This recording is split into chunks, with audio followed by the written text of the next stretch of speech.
My name is Ed Accura, and I'm the producer of the short film documentary, a film called Blacks Can't Swim. The aim of the film is to understand why a disproportionate amount of black people and ethnic minorities can't and don't swim. On my journey to find the truth, I have the pleasure of speaking with a highly regarded club DJ, radio broadcaster, media PR strategist, and event promoter playing R&B, soul, disco, funk, and hip-hop, all the genres close to my heart, aka Brinks, aka Reggie Spinner. DJ Reggie Styles, welcome to In the Deep End with Ed Accura. How you doing, sir? Wow, that's taking it back. All my previous DJ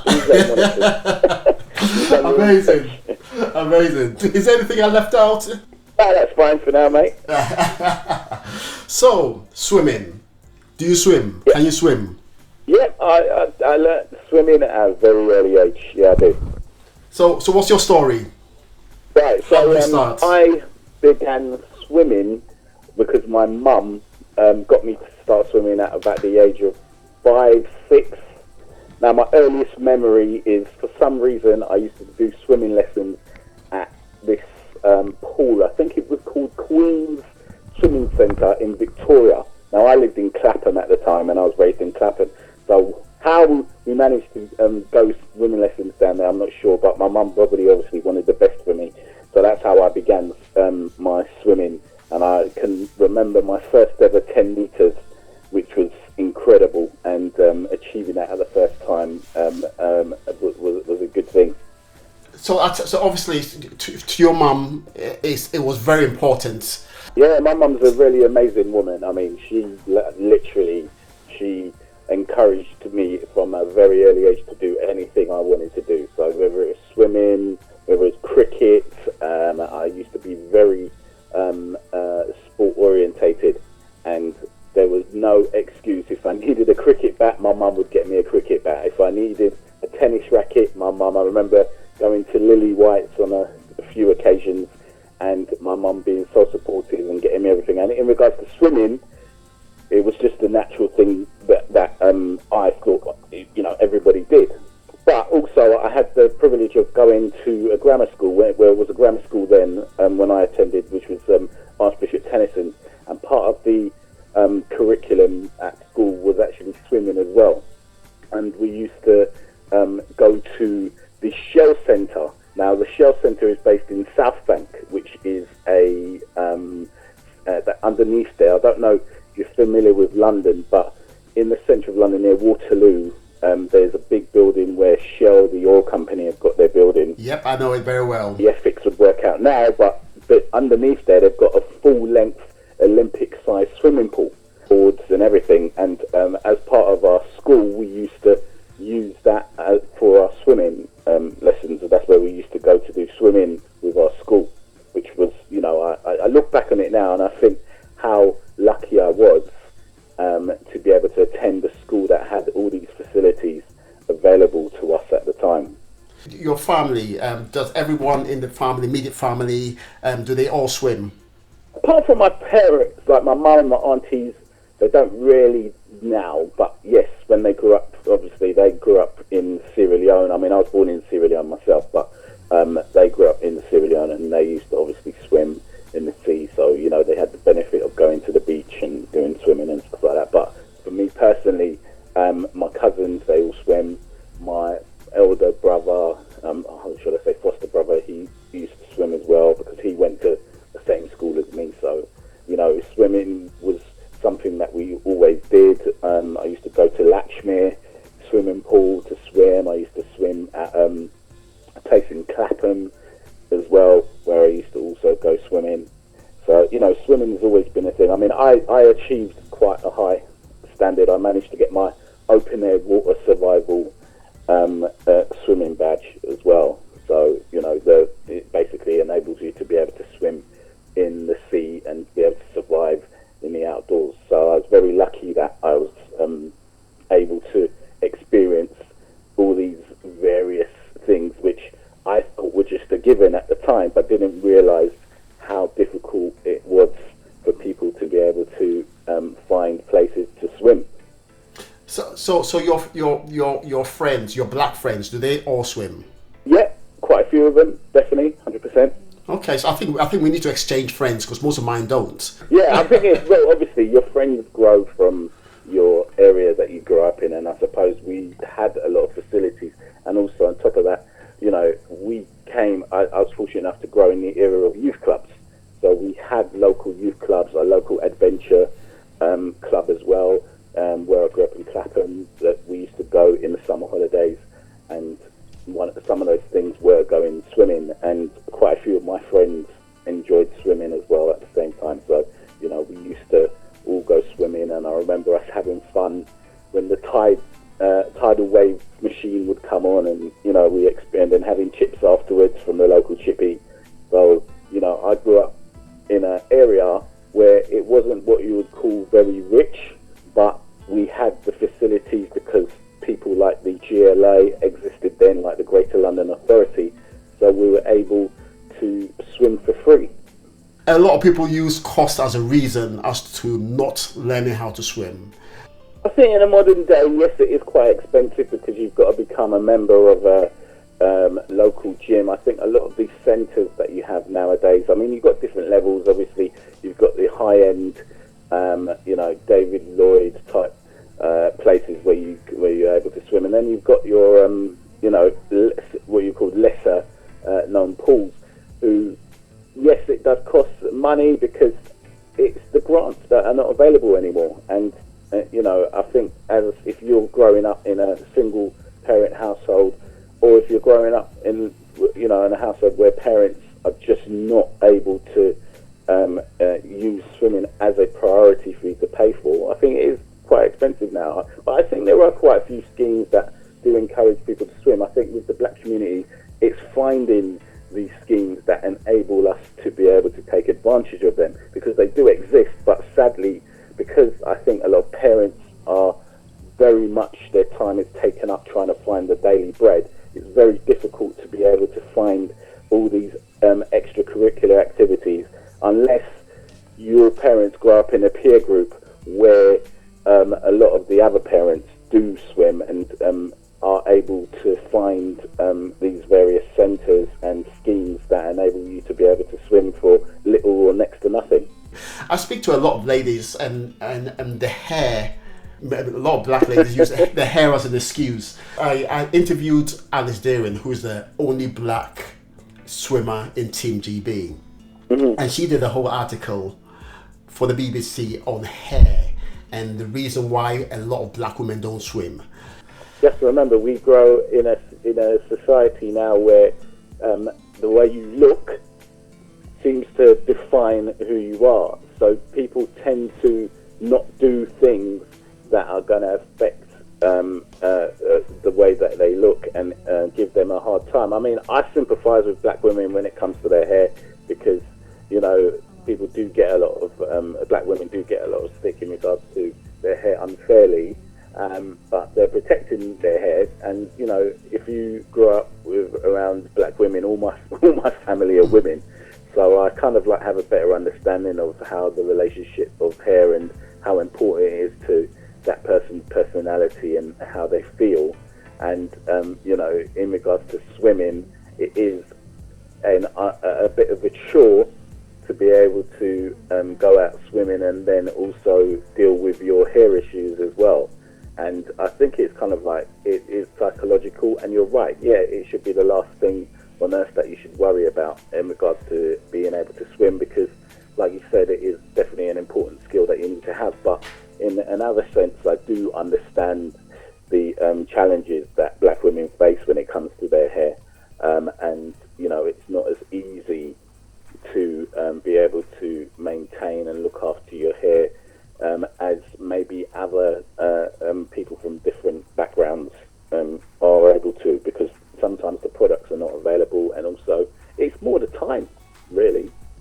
Yes, it surely is. For them to maintain their hair, which I understand that, but it's not an excuse. I mean, you've got skull caps, you've got some excellent swimming caps nowadays, which enable you to be able to go swimming without affecting your hair at all. And it is funny because you go on holiday and you do see black women on holiday don't even put their head under the water. They're more kind of like treading water or just lounging in swimming pools more than actually swimming laps. So, from the media, the government, the education, do you think they have a duty? Because it's common knowledge that a disproportionate amount of black and ethnic minorities don't swim. Africa and Asia has the highest drowning rate. I was speaking with Swim England, and they are aware of the issue with us not swimming. Do you think the government, the education, the media have a duty towards this? I think the governments in all countries have a duty to be able to promote and support something which is definitely going to save lives.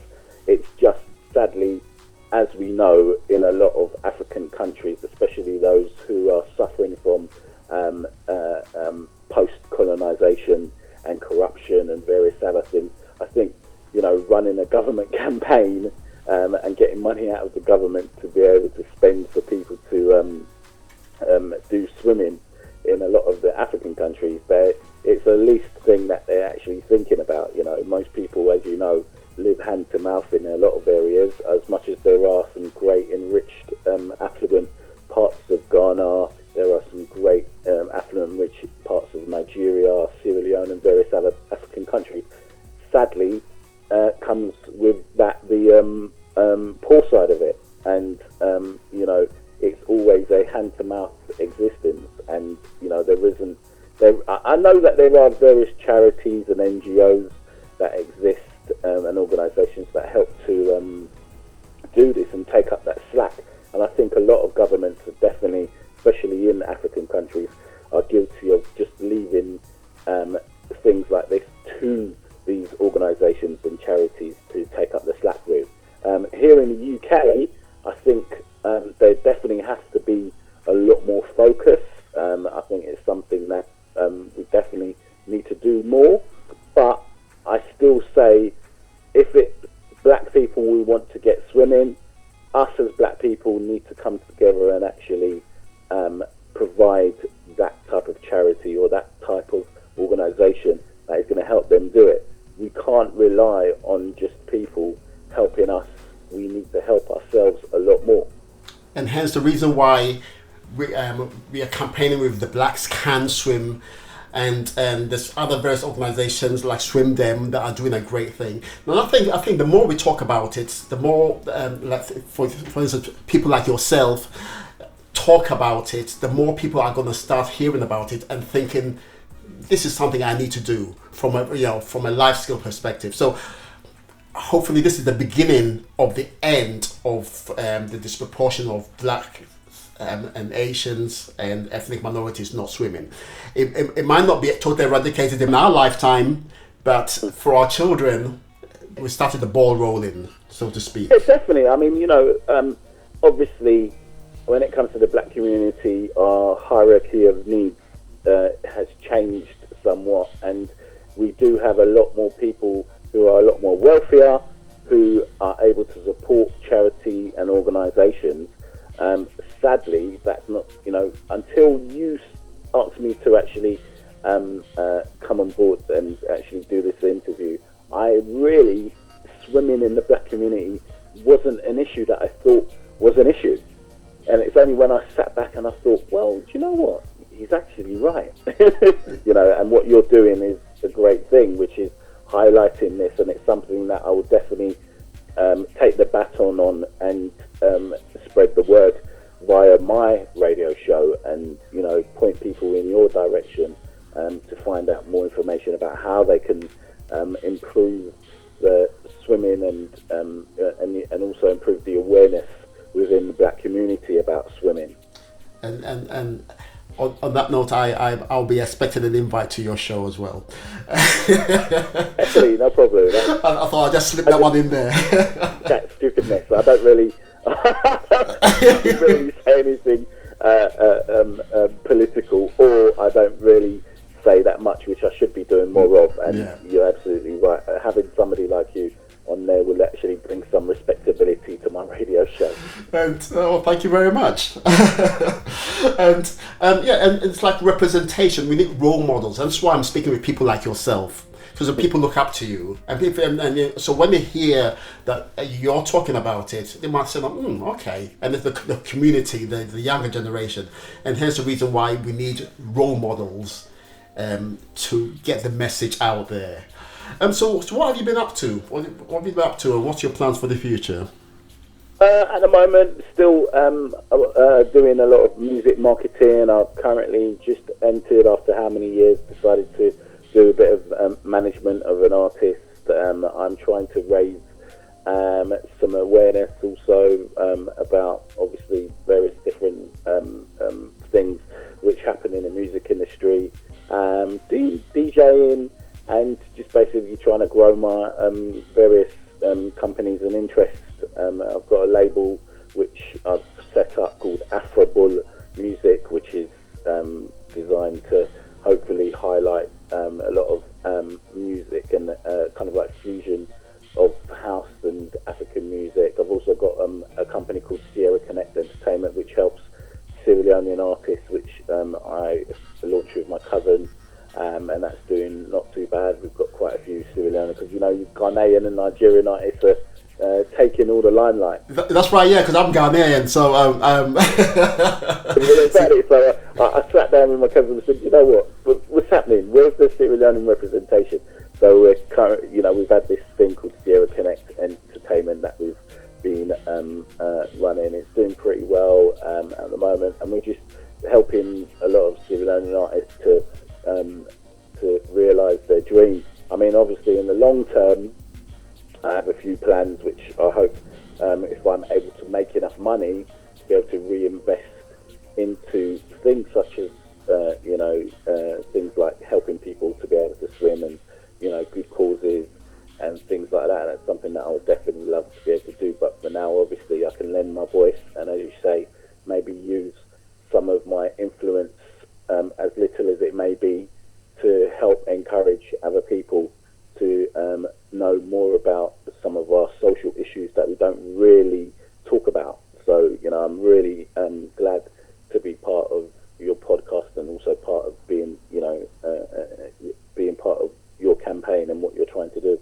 Well, I'm really glad that you offered to be on there, because like I say, your voice speaks louder than mine, whatever it is. So the more people we have. You've got a voice. At the end of the day, yeah. I very rarely do interviews. I very rarely get involved in anything. But I think something like this is worthwhile getting involved in. It's not just about the norm, and I always like to swim against the tide. Excuse the pun. Yeah. And getting involved in helping to highlight what you're doing is something that is really different.